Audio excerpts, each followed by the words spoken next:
6 minutos pasan de las 12 del mediodía y conectamos ya con nuestro invitado, José Lizán, gestor de Reto Magnus y CAF en Quadriga Asset Managers. José, muy buenas. Hola Eva, ¿qué tal? Muy buenas tardes. Múltiples referencias que tenemos sobre la mesa a esta hora, pero sin lugar a dudas esa constatación de esos precios, ese 7% de inflación en la eurozona, esa inflación subyacente que sigue presionando, pero sobre todo esa fortaleza, esa subida de precios en el sector servicios. ¿Cómo evalúas, cuál es tu lectura sobre esos datos y cómo se puede traducir en la respuesta del BCE?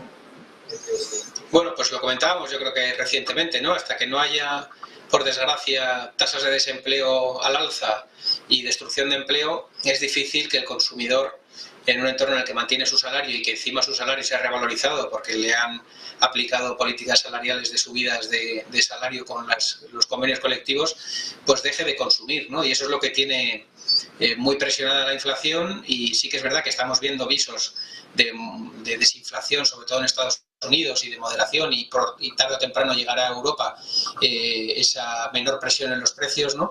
Pero sí que es verdad que todavía es pronto para que veamos con los datos que hay un cambio de discurso de política monetaria por parte de los bancos centrales, ¿no? Yo sí que creo que a lo largo del verano va a venir, porque como se va viendo ya en los Initial Jobs Claims en Estados Unidos, probablemente empiece la destrucción de empleo ya a lo largo del verano.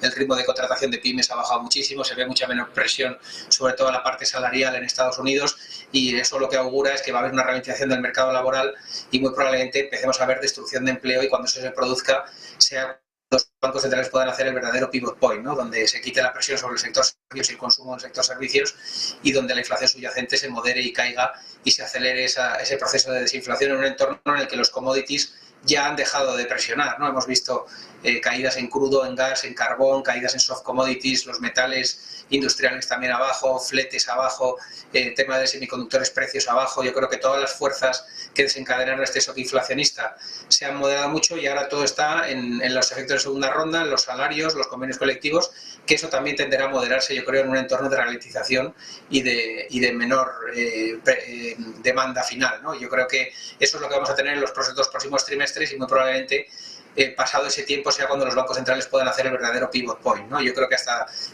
después del verano no serán capaces de cambiar su discurso y seguirán pues con esa alerta sobre los precios demasiado tiempo, demasiado altos, ¿no? Que es un poco la frase que mantienen por el momento casi todos los bancos centrales del mundo. Te voy a poner sobre la mesa las declaraciones que está lanzando a esta hora Andrew Bailey, pero antes de cambiar, quería, por situar un poco el escenario, estaba señalando el movimiento de normalización de política monetaria antes del pivote, antes del cambio. Reunión del 15 de junio, más o menos, ¿cuál es hasta dónde van a subir esos tipos? ¿Cuál es el escenario que barajáis? Bueno, yo creo que la reunión de junio probablemente Estados Unidos sea esperar y ver, y Europa último subida de 25 puntos básicos, ¿no? Yo creo que ese es el escenario central que hay ahora encima de la mesa.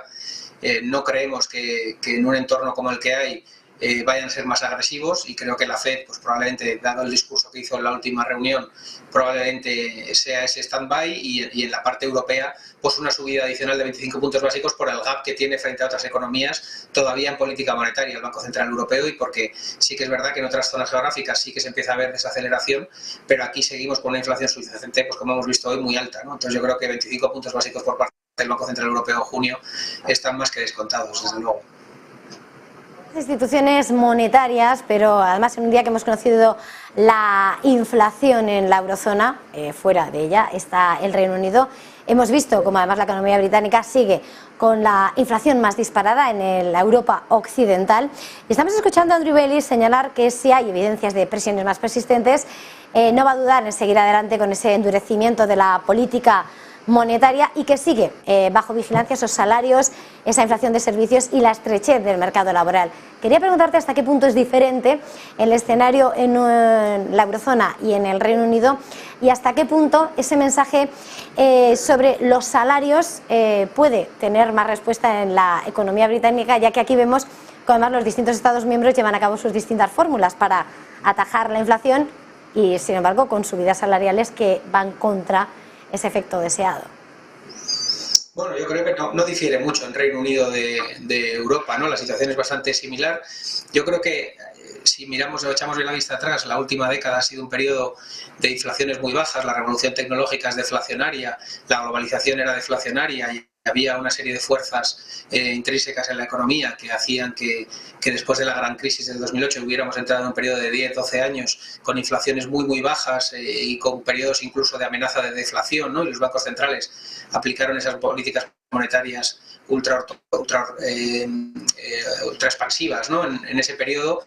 Y yo creo que ahora hay otra serie de fuerzas que se están rompiendo, ¿no? La globalización se está rompiendo, eso es inflacionista porque hay una repatriación de industrias, hay el nearshoring famoso, ¿no? El volver a producir cerca de donde se vende, ¿no? Y eso es inflacionista per se, y la rotura de la globalización, las políticas arancelarias al alza son inflacionistas per se, y yo creo que en este nuevo entorno lo normal es que vayamos a un escenario de inflaciones en la próxima década por encima de lo que estábamos acostumbrados en el pasado, ¿no? Y eso llevará a nuevas políticas monetarias. Yo creo que estamos en un pico ahora máximo de máxima tensión que se irá moderando hacia ese objetivo del 2,5-3, pero no veo inflaciones del 0,7, 0,6, 0,5, menos 0,2 como teníamos en el periodo 2008-2022, ¿no? Yo creo que hemos entrado en una nueva era en la que la inflación va a ser más persistente, y yo creo que entraremos en una nueva era de política monetaria con tipos de interés más normalizados y más a lo que estábamos acostumbrados antes de la crisis del 2008, ¿no? Entonces yo creo que probablemente estemos cerca del pico, vendrá una moderación de estas tasas que son insostenibles, de crecimientos cercanos al doble dígito, e iremos yendo hacia ese objetivo del 2,5-3% de los bancos centrales, pero creo que bajar de ahí va a ser complicado, ¿no? Y yo creo que eso va a llevarnos a un escenario pues de políticas monetarias de tipos de interés más normalizados que en el pasado, ¿no? Y ese escenario es el que nos tenemos que acostumbrar a partir de ahora, yo creo. En ese escenario en el que se está luchando contra la inflación, luego tenemos luchas comunes, cada uno con su propia inflación, pero luego enfrentamientos en lo que son las relaciones comerciales y las relaciones internacionales. Ese es el siguiente punto al que quería llegar, José, porque Reino Unido, a tenor de las declaraciones que ha hecho Jeremy Hunt, su canciller, se prepara para responder de alguna manera a esa inflexión de Estados Unidos y ha dicho que se van a asegurar de que van a seguir siendo competitivos frente a esa ley que no deja de criticarse a esta zona del charco frente a los Estados Unidos. ¿Qué respuesta se puede esperar después de tantos meses de recorrido de esa ley de Inflation Act por parte del Reino Unido? ¿A qué puede referirse y de qué manera puede defenderse el Reino Unido como Europa de esa ley? Bueno, pues yo creo que al final lo que comentábamos, ¿no? Estábamos acostumbrados a un mundo muy friendly, muy amigable, en el que todo era puertas abiertas, todo era políticas sin aranceles y todo era libertad de movimiento de personas, capitales y comercio, ¿no? Fundamentalmente capitales y comercio, ¿no?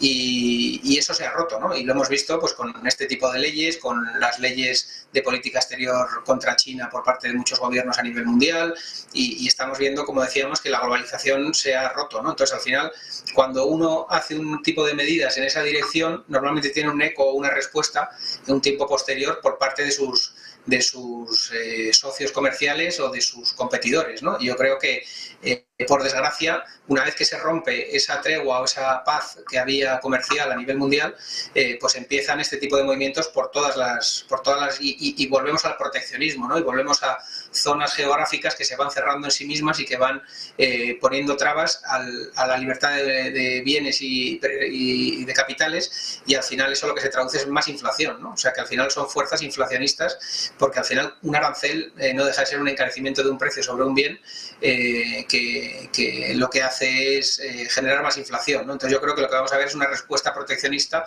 como ya llevamos desde el gobierno de Donald Trump viendo, ¿no? Yo creo que lo que vamos a ver es eso, economías que se van poco a poco cerrando hacia el exterior y protegiéndose de lo que otros están aplicando para igualar las condiciones entre unos y otros, ¿no? Y que no haya ventajas competitivas de uno a otro por las medidas que va tomando, ¿no? Entonces, por desgracia, eso, como digo, pues va en detrimento del crecimiento mundial y en aras de una mayor inflación estructural a medio plazo. Si miramos, estamos señalando de alguna manera también esas políticas que ponía sobre la mesa en su momento más proteccionistas Donald Trump. Ahora el envite, la batalla en Estados Unidos sigue en torno al techo de deuda. El republicano McCarthy señalaba ayer, tras el cierre de esas negociaciones, apuntaba este fin de semana como un momento clave para además llegar a cabo poder llegar a término con el calendario para aprobar en tiempo y evitar el default. Vemos como los futuros americanos a esta hora avanzan de cara a esta apertura de Wall Street. ¿Hasta qué punto se descuenta esa mejora, esa posibilidad de acuerdo? ¿Y cómo ves ese discurrir de las negociaciones sobre el techo de deuda? ¿Hay que temer o no el default? Bueno, yo un default a largo plazo no lo veo. Sí que veo que puede haber un sobrepasar la fecha límite, ¿no? Se habla, aunque no hay una fecha exacta en el calendario, pero se habla de Janet Yellen puso una fecha el 1 de junio, ¿no?, como fecha límite para que se llegara a esa situación.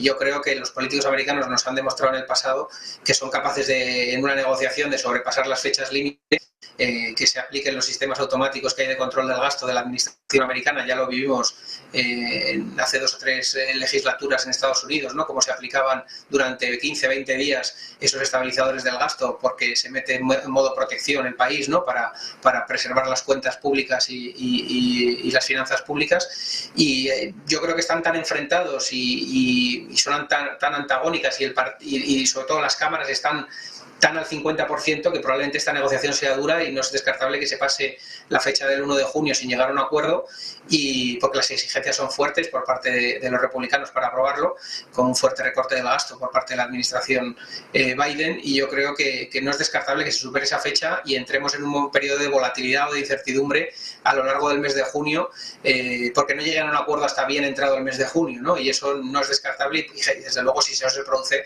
generará volatilidad en el mercado, probablemente una excusa para una corrección después de un fuerte rebote como el que llevamos desde el mes de octubre aquí en los mercados. Antes de terminar, José, quería preguntarte, porque estamos viendo los futuros americanos parecen avanzar, pendiente de uno de esos grandes catalizadores que son las negociaciones del techo de deuda, pero también están las dudas, las perspectivas económicas, y sobre todo en un momento en el que parece lo hemos comentado, nos lo has comentado, que parece haberse pasado ese efecto champán de la reapertura en el primer trimestre de China. Hoy Nomura ha recortado su previsión de crecimiento para el gigante asiático, y quería poner sobre la mesa en qué se puede traducir, sobre todo mirando al efecto global, esa ralentización, ese crecimiento por debajo de lo que se esperaba de China. Bueno, pues desde luego es un efecto esperado. Yo siempre he leído por parte de los grandes estrategas macro que el reopening chino duraría 2 o 3 trimestres, y se está viendo que es así. No quiere decir esto que vayamos a tener una contracción masiva de la economía china, pero sí que esa demanda retenida que había, como sucedió en casi todos los países, pues tiene un efecto muy importante en los 2 primeros trimestres, y luego se suele producir un bache, ¿no? Yo creo que muy probablemente lo que tenemos que esperar a partir de ahora por parte de las autoridades chinas es nuevos estímulos sobre su economía, pero yo creo que no van a ir tanto a incentivar los sectores que benefician al crecimiento mundial y un poco que favorecen a lo que es la demanda global, sino que van a hacer una serie de estímulos para fomentar su demanda interna y para tratar de incentivar aquellos objetivos de medio y largo plazo que el Partido Comunista se ha establecido, ¿no? Entonces pensamos que no va a tener tanto efecto sobre las compañías multinacionales chinas, sino que va a ser más sobre las empresas locales, y muy probablemente sea un estímulo de la demanda interna china, ¿no?, que es un poco hacia donde yo creo que el Partido Comunista chino está girando, de ser una economía menos dependiente de la exportación a una economía más dependiente de sí misma internamente, ¿no? Y yo creo que por ahí es donde podemos esperar el estímulo de la economía china, y probablemente todo lo que es exportaciones y todo lo que es ese dinamismo también de importaciones de otros bienes desde el exterior, pues se vea en los 2 próximos trimestres enfriado, ¿no? Esa euforia que hemos visto en sectores como el lujo, por ejemplo, ¿no? Pues probablemente veamos cierta moderación los 2 próximos trimestres, aunque no una debacle, ¿no? Y yo creo que eso es un poco lo que creo que estos 2 trimestres han sido anormalmente buenos, y lo normal será que ahora sean una normalización y una reversión a las medias, ¿no? Pues muchísimas gracias por este tiempo de análisis, como siempre, José Lizán, gestor de Reto Magno en SICAV en Quadriga Asset Managers. Ha sido un verdadero placer. Feliz jornada, feliz negocio. Igualmente a todos. Nosotros hacemos una pequeña